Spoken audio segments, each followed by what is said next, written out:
Welcome back to Shibla's kitchen. അപ്പോൾ ഇന്ന് നമ്മൾ ചെയ്യാൻ പോകുന്നത് ഈസി ആയിട്ട് ചെയ്യാൻ പറ്റുന്ന ഒരു 1/2 kg വൈറ്റ് ഫോറസ്റ്റ് കേക്കിൻ്റെ റെസിപ്പിയാണ്. അപ്പോൾ ഒരുപാട് പേര് റിക്വസ്റ്റ് ചെയ്തിട്ടുണ്ടായിരുന്നു കേട്ടോ, 1/2 kg വൈറ്റ് ഫോറസ്റ്റ് കേക്കിൻ്റെ റെസിപ്പി വേണമെന്ന് പറഞ്ഞിട്ട്. അപ്പോൾ അതുകൊണ്ടാണ് നമ്മൾ ഇന്ന് ചെയ്യാൻ പോകുന്നത്. അപ്പോൾ വീഡിയോ ഇഷ്ടമാവുകയാണെങ്കിൽ എല്ലാവരും ലൈക്ക് ചെയ്യാൻ തീർച്ചയായിട്ടും മറക്കരുത് കേട്ടോ. അപ്പോൾ വീഡിയോക്ക് താഴെയുള്ള ലൈക്ക് ബട്ടൺ പ്രസ് ചെയ്യുക. അതുപോലെ തന്നെ എൻ്റെ ചാനൽ സബ്സ്ക്രൈബ് ചെയ്തിട്ടില്ല എന്നുണ്ടെങ്കിൽ സബ്സ്ക്രൈബ് ചെയ്യാനും മറക്കരുത്. അപ്പം ഇതിന് മുമ്പും ഞാൻ ഒരുപാട് കേക്ക് റെസിപ്പീസൊക്കെ ഷെയർ ചെയ്തിട്ടുണ്ട്. അപ്പോൾ അതൊക്കെ കാണാത്തവരുണ്ടെങ്കിൽ കാണുക. എല്ലാത്തിൻ്റെയും ലിങ്ക് ഞാൻ ഡിസ്ക്രിപ്ഷൻ ബോക്സിൽ കൊടുക്കുന്നുണ്ട്. അപ്പോൾ നമുക്ക് വേഗം തന്നെ വീഡിയോയിലോട്ട് പോവാം. അപ്പോൾ ആദ്യം തന്നെ നമുക്ക് വനില സ്പോഞ്ച് കേക്ക് തയ്യാറാക്കി എടുക്കണം. വൈറ്റ് ഫോറസ്റ്റ് കേക്കിന് നമ്മൾ വനില സ്പോഞ്ചാണ് ഉണ്ടാക്കുന്നത്. അപ്പോൾ 1/2 kg ആയതുകൊണ്ട് തന്നെ 1/2 കപ്പ് മൈദ എടുക്കുക. 1/2 കപ്പ് എന്ന് പറയുമ്പം 125 ml ആണ് കേട്ടോ. അതിലോട്ട് 1/2 ടീസ്പൂൺ ബേക്കിംഗ് പൗഡറും 1/4 ടീസ്പൂണിലും കുറച്ച് കുറവ് ബേക്കിംഗ് സോഡയും പിന്നെ കുറച്ചൊരു പിഞ്ച് ഉപ്പും കൂടി ചേർത്ത് കൊടുക്കുക. ഒരു പിഞ്ച് തന്നെ മതി കേട്ടോ ബേക്കിംഗ് സോഡ. എന്നിട്ട് ഇത് നന്നായിട്ടൊന്ന് സീവ് ചെയ്തെടുക്കണം. ഒരു 2-3 പ്രാവശ്യമൊക്കെ സീവ് ചെയ്തെടുക്കുക. 1/2 ടീസ്പൂൺ എന്ന് പറയുമ്പോൾ 5 ml ആണ് കേട്ടോ. അപ്പോൾ 1 ടീസ്പൂൺ എന്ന് പറയുമ്പം 10 ml, 1/2 ടീസ്പൂൺ എന്ന് പറയുമ്പോൾ 5 ml ആണ്. അപ്പോൾ നമ്മൾ പൊടി അരിച്ചിട്ട് മാറ്റി വെച്ചിട്ടുണ്ട്. ഇനി നമുക്ക് നല്ല ഡ്രൈ ആയിട്ടുള്ള ഒരു ബൗൾ എടുക്കുക. ആ ബൗളിലോട്ട് 2 കോഴിമുട്ട പൊട്ടിച്ച് ഒഴിച്ചു കൊടുക്കുക. റൂം ടെമ്പറേച്ചറിലുള്ള മുട്ടയാണെങ്കിൽ കൂടുതൽ നല്ലത്. ഇനി ഇതിലോട്ട് നമുക്ക് 1/2 ടീസ്പൂണ് വെനില എസൻസ് ചേർത്ത് കൊടുക്കുക. പിന്നെ നമ്മൾ ഇതിലോട്ട് 1/2 കപ്പ് ഫുള്ളായിട്ട് എടുക്കുന്നില്ല കേട്ടോ, അതാ ഇത്രയേ എടുക്കുന്നുള്ളൂ. അപ്പോൾ 1/2 കപ്പ് ഫുള്ളായിട്ട് വേണ്ട, ഇത്രയും പഞ്ചസാര എടുക്കുക. 1/4 കപ്പിലും കുറച്ച് കൂടുതൽ, 1/2 കപ്പ് ഫ്ലോറിന് 1/4 കപ്പിലും കുറച്ച് കൂടുതൽ പഞ്ചസാര എടുത്തിട്ട് അതും കൂടി ഈ മുട്ടയുടെ കൂട്ടത്തിൽ ഇട്ട് കൊടുത്തിട്ട് നമുക്ക് നന്നായിട്ടൊന്ന് ബീറ്റ് ചെയ്തെടുക്കുക. ഒരുമിച്ചിട്ട് തന്നെ പഞ്ചസാര ഇടുന്നതുകൊണ്ട് കുഴപ്പമില്ല കേട്ടോ. അതിന് പൊടിച്ചെടുക്കണമെന്ന് നിർബന്ധമൊന്നുമില്ല. ഇതുപോലെ ബീറ്റ് വെച്ച് ചെയ്യുകയാണെങ്കിൽ പൊടിക്കാതെയും നമുക്ക് നന്നായിട്ട് ബീറ്റായിട്ട് കിട്ടിക്കോളും. ഇനി നമുക്കിതിലോട്ട് 1/4 കപ്പ് ഫുള്ളായിട്ട് പാല് ചേർത്ത് കൊടുക്കണം കേട്ടോ. ഇപ്പോൾ കാണിക്കുന്നില്ല ഞാൻ ഫുള്ളായിട്ട്, പക്ഷേ ഞാൻ ഫുള്ളായിട്ട് തന്നെ ചേർത്ത് കൊടുക്കുന്നുണ്ട്.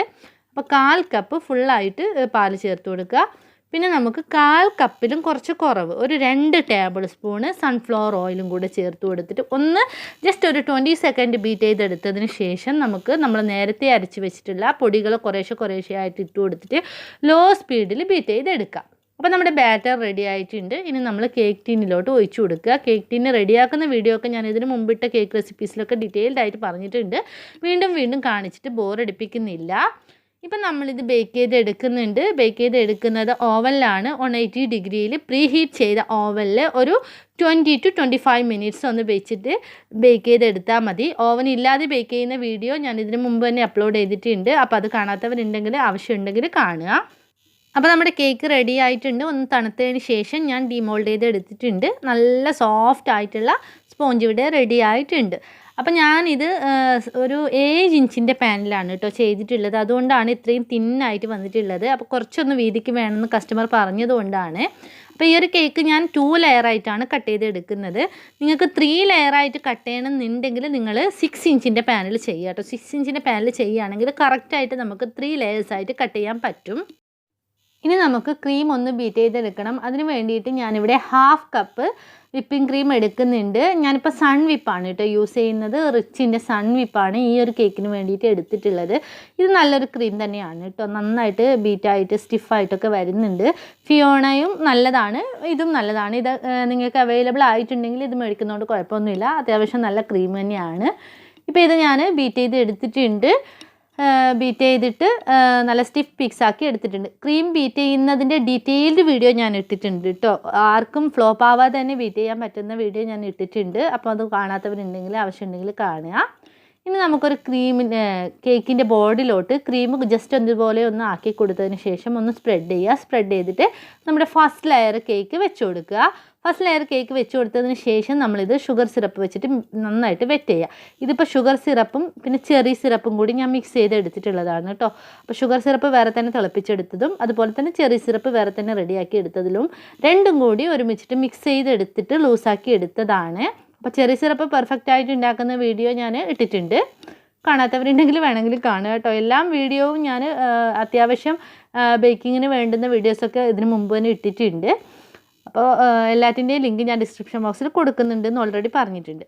ഇനിയിപ്പോൾ നമ്മൾ ക്രീം പൈപ്പിംഗ് ബാഗിലോട്ട് ആക്കിയിട്ട് ഇതുപോലെ എല്ലായിടത്തും ആക്കി കൊടുത്തിട്ട് നന്നായിട്ടൊന്ന് സ്പ്രെഡ് ചെയ്ത് കൊടുക്കുക. എന്നിട്ട് അതിൻ്റെ മുകളിലോട്ട് നമ്മൾ വൈറ്റ് ചോക്ലേറ്റ് ഇതുപോലെ ഒന്ന് ഗ്രേറ്റ് ചെയ്ത് ഇടുക. അതുപോലെ തന്നെ നിങ്ങൾക്ക് വേണമെങ്കിൽ നട്ട്സോ അങ്ങനത്തെ എന്തെങ്കിലും ഉപയോഗിക്കുന്നുണ്ടെങ്കിൽ ഉപയോഗിക്കാം. ഞാനിതിപ്പോൾ കാഷ്യൂ പൗഡറും കൂടി കുറച്ച് യൂസ് ചെയ്യുന്നുണ്ട്. പിന്നെ നമ്മൾ ചെറി സിറപ്പ് ഓൾറെഡി ഒഴിച്ചു കൊടുത്തതുകൊണ്ട് തന്നെ എനിക്കിപ്പോൾ ചെറി ഇടണം നിർബന്ധമൊന്നുമില്ല. വേണമെങ്കിൽ നിങ്ങൾക്ക് ചെറി കട്ട് ചെയ്തിട്ട് ഇടാവുന്നതാണ്. ഇനി നമുക്ക് സെക്കൻഡ് ലെയർ കേക്കും കൂടെ വെച്ച് കൊടുത്തിട്ട് സെയിം ഷുഗർ സിറപ്പിൽ തന്നെ വെറ്റ് ചെയ്തെടുക്കുക. നന്നായിട്ട് ഒരു സോസ് ബോട്ടിലോ അങ്ങനത്തെ എന്തെങ്കിലും ഉണ്ടെങ്കിൽ അതുപോലത്തേൽ വെറ്റ് ചെയ്തെടുത്താലും മതി കേട്ടോ. ഇപ്പം ഞാനൊരു തവി വെച്ചിട്ടാണ് വെറ്റ് ചെയ്യുന്നത്. ഒരു സ്പൂൺ വെച്ചിട്ട് വെറ്റ് ചെയ്തെടുത്താലും മതി. അല്ലെങ്കിൽ ഒരു ബ്രഷ് വെച്ചിട്ടാണെങ്കിൽ എനിക്കത്ര പെർഫെക്റ്റ് ആയിട്ട് തോന്നിയിട്ടില്ല കേട്ടോ. കുറേ പേര് പറയുന്നുണ്ട് ബ്രഷ് വെച്ചിട്ട് ചെയ്താൽ മതിയെന്ന്, പക്ഷേ എനിക്കത്ര പെർഫെക്റ്റ് ആയിട്ട് തോന്നിയിട്ടില്ല. നമ്മളൊരു സോസ് ബോട്ടിൽ വെച്ചിട്ട് ചെയ്യുകയാണെങ്കിൽ നന്നായിട്ട് തന്നെ സോക്കായി കിട്ടിക്കോളും. ഇനി നമുക്കിത് ജസ്റ്റ് ഒന്ന് ക്രം കോട്ട് ചെയ്തെടുക്കാം. ക്രം കോട്ട് ചെയ്തെടുക്കാൻ വേണ്ടിയിട്ട് ഒരു പൈപ്പിംഗ് ബാഗിൽ ഇതുപോലെ ഒരു നോസിലിട്ട് കൊടുത്തിട്ട് ഇങ്ങനെ ദൂരെയായിട്ട് വരഞ്ഞു കൊടുക്കുക. എന്നിട്ട് നമുക്ക് നന്നായിട്ട് ഐസിങ് നൈഫ് വെച്ചിട്ട് എല്ലായിടത്തും ഒന്ന് സ്പ്രെഡ് ചെയ്ത് കൊടുക്കുക. ഇങ്ങനെ ക്രം കോട്ട് ചെയ്തിട്ട് നമ്മൾ കുറച്ച് നേരം ഒന്ന് ഫ്രിഡ്ജിൽ വെച്ചതിന് ശേഷം ഐസിങ് ചെയ്യുകയാണെങ്കിൽ നമുക്ക് കുറച്ചും കൂടി പെർഫെക്റ്റ് ആയിട്ട് തന്നെ ഐസിങ് ചെയ്തെടുക്കാൻ പറ്റും. പക്ഷേ ഇതിൽ ഫുള്ളായിട്ട് നമ്മൾ ചോക്ലേറ്റ് വെച്ചിട്ട് കവർ ചെയ്യുന്നുണ്ട്. അതുകൊണ്ട് തന്നെ അത്രക്കൊന്നും ഷാർപ്പ് എഡ്ജസ് ഒന്നും ഞാൻ ആക്കുന്നില്ല. കാരണം ഇതിൽ നമ്മൾ വൈറ്റ് ചോക്ലേറ്റിൽ വെച്ചിട്ട് മൊത്തത്തിൽ കവർ ചെയ്ത് കഴിഞ്ഞാൽ ആ ഒരു വിപ്പിംഗ് ക്രീമൊന്നും കാണില്ല. അതുകൊണ്ടാണ്. ഇല്ലെങ്കിൽ നമ്മൾ നന്നായിട്ട് ഷാർപ്പ് എഡ്ജ് വേണമെന്നുള്ള കേക്കിലാണെങ്കിൽ കുറച്ച് നേരം ഫ്രീസറിൽ ഒരു ക്രം കോട്ട് ചെയ്തിട്ട് ഒരു 10 മിനിറ്റൊക്കെ ഫ്രീസറിൽ വെച്ചിട്ട് നമ്മൾ ഇതുപോലെ ഒരു സ്ക്രാപ്പർ വെച്ചിട്ടോ അല്ലെങ്കിൽ ഐസിങ് നൈഫ് വെച്ചിട്ടോ മറ്റോ ലെവൽ ചെയ്ത് കൊടുത്താൽ മതി. കറക്റ്റായിട്ട് തന്നെ കിട്ടിക്കോളും. ഇപ്പം ഞാൻ ഏകദേശം ഇത് എഡ്ജസൊക്കെ ഒന്ന് കറക്റ്റാക്കി എടുത്തിട്ടുണ്ട് കേട്ടോ. മേൽഭാഗം നല്ല ഫിനിഷിംഗ് ആയി കിട്ടാൻ വേണ്ടിയിട്ട് ചൂടുവെള്ളത്തിലൊന്ന് നൈഫ് മുക്കിയെടുത്താൽ മതി. ഇനി നമുക്ക് വൈറ്റ് ചോക്ലേറ്റ് വെച്ചിട്ട് ഫുൾ കവർ ചെയ്ത് എടുക്കാം. ഇപ്പോൾ വൈറ്റ് ചോക്ലേറ്റ് ഞാനൊരു ഗ്രേറ്റർ വെച്ചിട്ട് ഗ്രേറ്റ് ചെയ്തെടുത്തിട്ട് ഒരു 5 മിനിറ്റ് ഫ്രീസറിൽ വെച്ചിട്ടുണ്ടായിരുന്നു കേട്ടോ. ഫ്രീസറിൽ വെച്ചാൽ കുറച്ച് മെൽറ്റാവുന്ന പ്രോബ്ലത്തിൽ നിന്ന് നമുക്ക് കുറച്ചും കൂടി ഒന്ന് നന്നായിട്ട് കിട്ടും. അതുകൊണ്ടാണ് ഗ്രേറ്റ് ചെയ്തിട്ട് ഒരു 5 മിനിറ്റ് ഫ്രീസറിൽ വെക്കുന്നത്. ഇനി ഇത് മൊത്തത്തിൽ കേക്ക് ഫുള്ളായിട്ട് ഈ ഒരു ചോക്ലേറ്റ് വെച്ചിട്ട് കവർ ചെയ്തെടുക്കുക. ഈ ഒരു ഡെക്കറേഷൻസ് എല്ലാവർക്കും അറിയാവുന്നതാണ്. എന്നാലും ബ്ലാക്ക് ഫോറസ്റ്റ് വൈറ്റ് ഫോറസ്റ്റ് എന്ന് പറയുമ്പം ഇതുപോലുള്ള ഡിസൈനിന് ഇപ്പോഴും ഡിമാൻഡ് തന്നെയാണ്. പിന്നെ ഹാഫ് kg ആയതുകൊണ്ട് കസ്റ്റമൈസ്ഡ് ഒന്നും അല്ല. അപ്പം നമ്മൾ ഇതുപോലെ ചെയ്ത് കൊടുത്താൽ മതി. അല്ലെങ്കിൽ വെറുതെ നമ്മൾ കുറേ മെനക്കെടേണ്ട ആവശ്യമില്ല. ഇനി ഇത് നമ്മൾ സിലിക്കോൺ മൗൾഡിൽ ചോക്ലേറ്റ് സെറ്റ് ചെയ്ത് എടുത്തതാണ്. കുറച്ച് ലീഫ് ഞാൻ റെഡിയാക്കിയിട്ടുണ്ട്. വൈറ്റ് ചോക്ലേറ്റിലോട്ട് കളർ ഇട്ടിട്ട് റെഡിയാക്കി എടുത്തതാണ്. അപ്പോൾ ഇതും കൂടി ഞാൻ വെച്ച് കൊടുത്തിട്ട് കുറച്ച് ചെറിയും കൂടി ഇടയിലായിട്ട് ഇങ്ങനെ വെച്ച് കൊടുക്കുന്നുണ്ട്. അപ്പോൾ ഇത്രയേ ഉള്ളൂ ഡെക്കറേഷൻസ് ആയിട്ട് ഞാൻ ചെയ്യുന്നത്. അപ്പോൾ ഈ ഒരു വീഡിയോ എല്ലാവർക്കും യൂസ്ഫുൾ ആവുമെന്ന് വിചാരിക്കുന്നു. അപ്പോൾ കേക്ക് ആദ്യമായിട്ട് തയ്യാറാക്കുന്നവർക്കൊക്കെ ഓവൻ ഇല്ലാതെ തയ്യാറാക്കേണ്ട മെത്തേഡൊക്കെ ഞാൻ ഡീറ്റെയിൽഡ് ആയിട്ട് തന്നെ ഇതിന് മുമ്പൊക്കെ ഇട്ടിട്ടുണ്ട്. അപ്പോൾ ഓവൻ ഇല്ലാത്തവർ അതൊക്കെ കണ്ടിട്ട് കേക്ക് തയ്യാറാക്കി നോക്കുക. തയ്യാറാക്കി നോക്കിയിട്ട് ഫീഡ്ബാക്ക്സ് അറിയിക്കുക. വീഡിയോ ഇഷ്ടമായാൽ ലൈക്ക് ചെയ്യുക, ഷെയർ ചെയ്യുക, അതുപോലെ കമൻറ്റ് ചെയ്യുക. പിന്നെ ഞാനൊരു ബേക്കിംഗ് ക്ലാസ് വെക്കണമെന്ന് പ്ലാൻ ചെയ്യുന്നുണ്ട് കേട്ടോ, ഓൺലൈനായിട്ട് പെയ്ഡായിട്ട്. അപ്പോൾ അതിന് ഇൻട്രസ്റ്റ് ഉള്ളവരെ എനിക്ക് ഇൻസ്റ്റാഗ്രാമിൽ മെസ്സേജ് അയക്കാവുന്നതാണ്. അതിൽ കുറച്ചും കൂടി ഡീറ്റെയിൽഡ് ആയിട്ട് തന്നെ നമ്മളെ ക്ലാസ് ഉണ്ടാവും. അപ്പോൾ അതിന് താല്പര്യമുള്ളവർ ഷിബ്ലാസ് കിച്ചൺ എന്ന എൻ്റെ ഇൻസ്റ്റാഗ്രാമിൽ മെസ്സേജ് ചെയ്യുക. അപ്പം ബാക്കിയുള്ള ഡീറ്റെയിൽസൊക്കെ അതിൽ പറയുന്നതാണ്. അപ്പോൾ വീണ്ടും നല്ല റെസിപ്പി ആയിട്ട് വരുന്നതുവരേക്കും ബൈ ബൈ. Thank you.